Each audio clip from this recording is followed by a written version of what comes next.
You are Locked On Ole Miss, your daily podcast on the Ole Miss Rebels. Part of the Locked On Podcast Network, your team every day. Thanks for making the Locked On Ole Miss Podcast your first listen every day. We're free and available wherever you get your podcast, including YouTube. We are part of the Locked On Podcast Network, your team every day. Today was supposed to be John Macon Gillespie. He had to postpone to a little bit later on in the week. But so our practice report, I have air quotes going on for those who are listening on the podcast app, is going to be Derek Vandygriff today. And we're going to talk about what we heard about practice. We have no firsthand accounts of it, but this will be what we've heard about practice. But the important thing, Derek, is fall camp is here and they've started. Yeah, that's a big thing, right?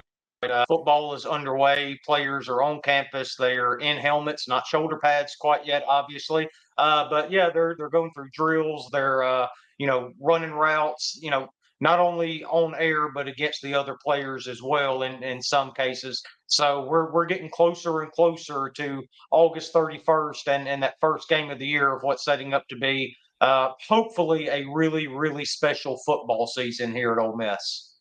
Yeah, and tomorrow's podcast, whenever we have that tomorrow morning show, do we talk about Lane Kiffin talking about how this Ole Miss team looks like the Alabamas and the Georgias of the SEC. Whenever you see them standing there, they're going to do that. Now, Ole Miss still has to execute. They still have to do the things that need to be done. Yeah. But it's still a good thing to be called, hey, you look like the greatest roster in college football. That's what you look like.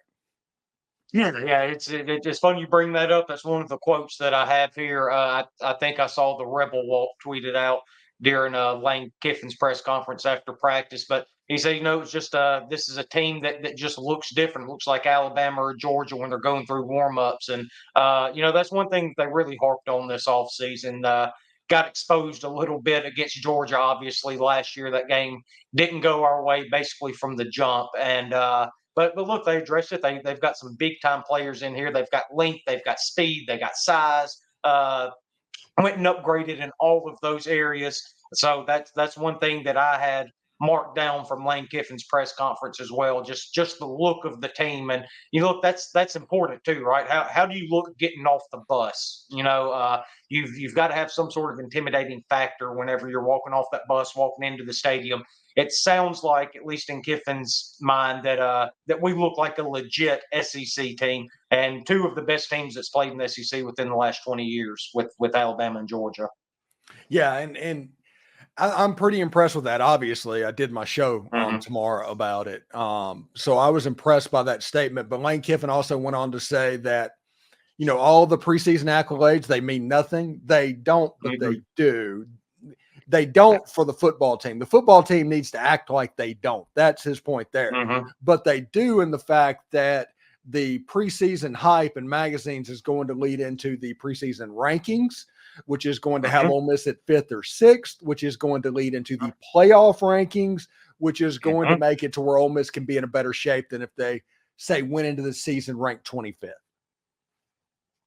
Yeah, look, all of that stuff matters, but Kiffin's main mindset is not to get too far ahead of yourself, right? You got, kind of like you said, the preseason hype doesn't matter. It doesn't mean we're going to be any good. It doesn't mean we're going to be a good team just because everybody's talking about us the way that they are. But to your point, it does matter. There are full dynamics in here. The higher you start preseason, the more margin for error you have as the season goes along if you were to drop one to somebody that you weren't supposed to. So, yeah, you start off in the top 5, especially with the way the schedule's laid out and the way that it goes. Your show on Wednesday morning talked about that LSU game, right? How big of a game that was. You touched on the South Carolina game, traveling to Columbia, then going to Baton Rouge. That's where it matters, because the higher you start, if you were to drop one of those games, you're more than likely not dropping out of the top 12 and out of playoff contention. Yes, that does do away with your margin of error with Oklahoma and Georgia coming up, just like you talked about. But it does matter to start off high in the polls, give yourself a little bit more room for error there. And but this is just Kiffin guarding against all that, guarding against the rat poison that he's always constantly talking about. But again, it absolutely matters. Me and you on Locked On Ole Miss, on Ole Miss After Dark, we're going to be shouting it from the mountaintops until we're proven wrong. This is an Ole Miss team that's incredibly talented, that should make the playoffs. We think absolutely will make the playoffs and has a chance to make a run for a national championship. And David Eckert put out there pictures and everything, and Juice Wells looked like a full participant in practice. Everybody was worried about Juice Wells. People were talking about Juice Wells for the last 6 months. Will he make it? Will he not make it? Will he be on the field? Was the surgery too much? Can he do it? Well, he's on the field. He's going through everything. And honestly, I saw number 3 out there. I thought that was DeMaurier Stringfellow. He's huge, isn't he? Yes. I knew his measurements and all that, but when you see it, especially next to a guy like Aiden Williams, who he was standing next to in that picture that you're talking to, he is an absolute monster out there. Yeah, Stringfellow is a great comparison just from a body style standpoint, what he looks like on the field. And if he's fully healthy, you had Kiffin tweeting out the video of Juice Wells this past week, or maybe it was the week before. Juice had put it out on his Instagram. But then you go and see, I think Eckert actually tweeted out a video later on in the day of Juice Wells running a post into the corner of the end zone there. If, as well as he's moving, as big as he is, and as early as it is right now, still a month away from the season, you've got to feel pretty good about Juice being, full go come the start of the season and being a legitimate number 2 to what is probably the best receiver in college football, to Trey Harris. And man, when you've got to cover those two out there wide, good luck.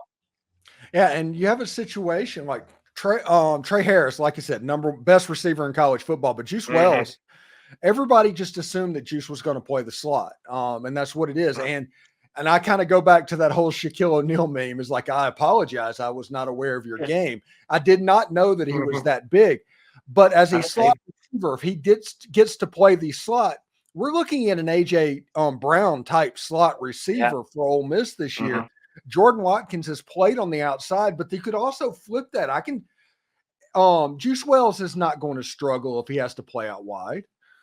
No, and look, that's the beauty of this Ole Miss wide receiver room, right? You've got your surefire number 1 receiver in Trey Harris. And look, Trey can do anything you want to do. If they want to move him around the field to try to create some sort of mismatch or something like that, they can do that. But Juice Wells can play slot or out wide. Watkins can play slot or out wide. He's done it in this conference. Both of them have played both of those positions. And then you've got a guy like Caden Lee, that I've constantly just heard rave reviews about Caden Lee and the progression that he's made since last season. That's a guy you can stick in the slot if you wanted one of those guys to play out wide, or just give him a breather. And I think he could play out wide too. He did it against Penn State in the bowl game. Aiden Williams is an incredibly talented young receiver that you have to believe is going to find the field one way or another somewhere. You're just setting up with this wide receiver room to not have anybody too tired, too wore out going into the fourth quarter. You're going to be able to keep these guys fresh and interchange them into different spots. That way that the defense can't settle on them in one specific spot all day long. Thanks again for making the Locked On Ole Miss podcast your first listen of the day. When we come back, Princely Umanmielen is going through practice, and we talk about what that exactly means and where Ole Miss defensively is setting up for. But first, passion, drive, and patience, the formula for winning championships, is also what keeps your ride or die alive. eBay Motors has everything you need to maintain your vehicle up to peak performance: superchargers, roof racks, exhaust kits, LED headlights, and more. Whether you're into speed, power, or style, eBay Motors has got you covered. And with over 122 million parts for your number 1 ride or die, you'll always find exactly what you're looking for. And with eBay's Guaranteed Fit, your part is guaranteed to fit your ride every single time, or your money back, because with eBay Motors, you are burning rubber, not cash. With all the parts you need and the prices you want, it's easy to make your car the MVP and bring home huge wins. Keep your ride or die alive at ebaymotors.com. Eligible items only. Exclusions apply. eBay's Guaranteed Fit is only available to U.S. customers. I love sports. I love them so much, I never want them to stop. But as the playoffs wind down, we get fewer and fewer games, and the sports just aren't sportsing the way I want them to.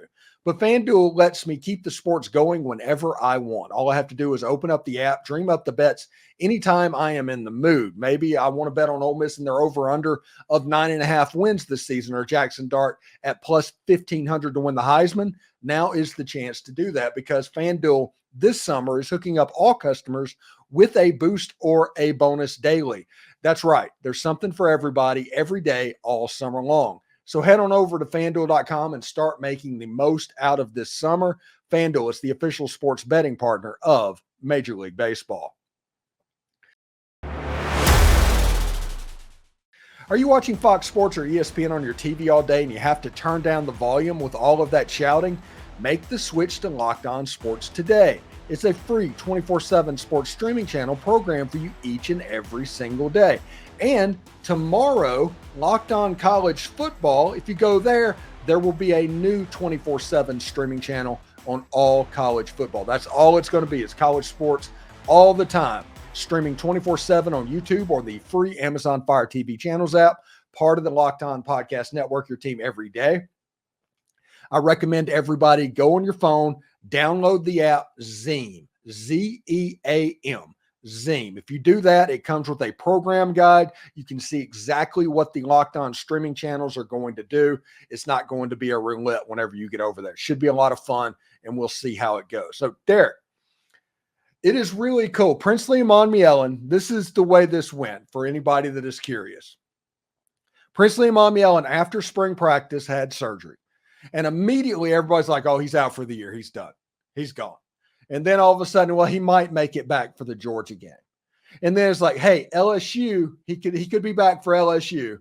And then it was like, well, Kentucky. And it kind of settled in around Kentucky. And everybody's like, he will not be back until the fourth game of the season or something like that. Well, the rumor is right now that they put it out there is that Princely Umanmielen could be back much sooner than that and possibly as soon as the Furman game, which means he's not going to miss much time at all. He might not start, but it looks like he's going to play. It's obviously big news. A guy that's played a ton in this league, all SEC caliber defensive end, and you need that when you're playing the teams that we're going to play on the schedule, right? Especially sitting there right by J.J. Pegues, Walter Nolan. You can never have enough defensive linemen in this league. Yeah, it sounded like Princely was there, black jersey, non-contact, whatever, not a big deal. Not worried about that in the slightest. The fact that he's out there, if he's doing anything at all to get ready for the upcoming season, that's a positive. And look, quite frankly, we shouldn't need him for the first 4 games anyway, right? We should be able to get through our non-con, have him ready for the SEC part of the schedule. But if you do see Princely out there before that Kentucky game, before the SEC season really gets going, that's a really, really good sign and a really positive sign for this Ole Miss defense, defensive line, Lane Kiffin, everybody involved, because that means he's way ahead of schedule and he's feeling a lot healthier than they originally projected. And it looks like Suntaran Perkins is playing the jack position right now as camp happens. He's backing up Princely Umanmielen. And everybody's going to talk about the weight discrepancy and all that. But whenever he says outside linebacker, that's what he means. You assume that one of the other ones is going to be Chris Pupal. And then there's that third linebacker spot that they're going to be fighting for. And it's Kari Coleman, TJ Daugherty, Raymond Collins, all of those guys. I think that's a pretty big battle over the next couple of weeks. Yeah. And so it's funny you say that. How long has it been since you've been able to name guys like that to try to battle out for our last linebacker spot, right? It's crazy the kind of depth that they have built on this team. We've been searching for linebackers for years on this defense. They've done a really good job addressing it. But yeah, just going back to Perkins real quick, and that's what Kiffin said. This is his quote. A lot of guys for first or second year, there's a big jump, and we hope that for him. I think we had a really good offseason. He's as talented as anyone that we have had. That is a big statement from Lane Kiffin because they have had talented players come through. They just haven't had the collection of talented players that they now have. And like you said, Pupal's going to be the other linebacker, and then it's going to be Daugherty, Collins, somebody like that, fill that last one out. Corey Coleman is the other one. Just incredible depth they've built there at linebacker, and it goes from each level of defense: defensive line, linebacker, defensive back. They got some back there. I don't know if you saw it or not, Stephen. They put out a video. I think David Eckert's the one that put it out. It was Trey Harris versus Trey Amos in practice today.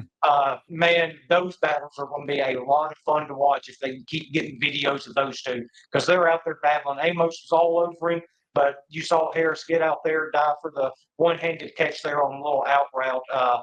Just a lot of really talented guys on this team that's only going to make the guys on the other side of the ball even better. You know, Trey Harris is going to get even better having to go up against a guy like Trey Amos, or if they put him against one of the other receivers. It's just incredibly impressive, the team that they've been able to put together, especially on the defensive side of the ball. Yeah, and just so everybody knows, today's practice and tomorrow's practice is just helmets. It's not even helmets and shoulder pads, which means there's not going to be any trench comments that we have over the course of this week, other than the fact that, hey, Princely Umanmielen is actually practicing. It's there. Yeah. So that's the way that works. I mean, basically, as I think it was David Eckert, it might have been Michael Katz that said this. The main thing that you can take away from the first couple of practices is availability. Yeah, right. And that's the most important thing going into a season. You got to be available to be able to contribute, right? So that's one thing we'll keep our eye on, see who all does show up, who is out there going through any kind of practice. It doesn't really matter what it is. Because, look, if they're out there doing anything, doing any kind of drills, then even if there is a bump, a bruise, if there's some kind of recovery coming back from a surgery like Princely is, if they're doing anything at all, that's a very positive sign this early on in fall camp. That's what you need to keep an eye on. And just so everybody knows, I think everybody, if you have the ability to do it, get every perspective on practice availability you can. Rebel Walk, the Grove Report, or Ole Miss on SEI, whatever they call that, the Ole Miss Spirit, Inside the Rebels, all of them, everybody out there, get their information, because they might have a different perspective on what they're looking on than the other person. Eventually, you'll end up with a consensus. But we're going to talk about, what we found, what we heard, what got our attention. It should be a whole lot of fun. But Derek, what do you got going on this week, bud? Man, not a whole lot. Just me and Hitch got to record our show. He come down with some sort of tooth ailment yesterday. We weren't able to record, so we're going to back up and punt, and we're going to end up getting that going at some point this week. Put out another episode of Ole Miss After Dark. That way, I'm going to get y'all's fix on that. Going to have Zach Mareth back on at some point. He's going to talk about fall camp with us. That show with him did really well last week. It was really fun talking with him. He brings a really good perspective to that show in particular. Me and Hitch were such big baseball guys. We love football too, just like every other SEC and Ole Miss fan. But Stephen, you know how entrenched we are into baseball, every day of the year, right? So it was nice getting Zach on there to get his perspective on this upcoming football season. He's going to be a returning guest for us, so we'll have him back on at some point as well, and get his thoughts on fall camp, which I think will be a lot of fun. And on this show, like I said, perspectives is everything. It's not just my opinion. It's not just Derek's opinion. It's perspectives. We're going to have Michael Katz. We're going to have David Eckert. We're going to have John Macon Gillespie, and Zach Mareth is going to come on Monday as we're talking about fall camp and all of that as well. Anyway, thanks again for making the Locked On Ole Miss podcast your first listen every day. We're free and available wherever you get your podcast, including YouTube. We're part of the Locked On Podcast Network. And now you can become a Locked On Ole Miss Insider. What is that? Well, it's a text notification program that you let them know. 14-day free trial. This is the only avenue that is essentially a really pay different type thing that you go through. You sign up with that. We give you different stuff with that as we continue to grow our business model at Locked On Ole Miss. The link is down in the description. And right now, if you put in fall camp, all one word, you get 3 months for essentially 75% off, which is about $1 per month. It's a pretty good deal to get you through the most anticipated football season in Ole Miss history. So it should be a lot of fun, and thanks for that. All right, Derek, take care, buddy, and we will talk to you later next week. Everybody, take it easy. Hi, Todd. Hotty toddy.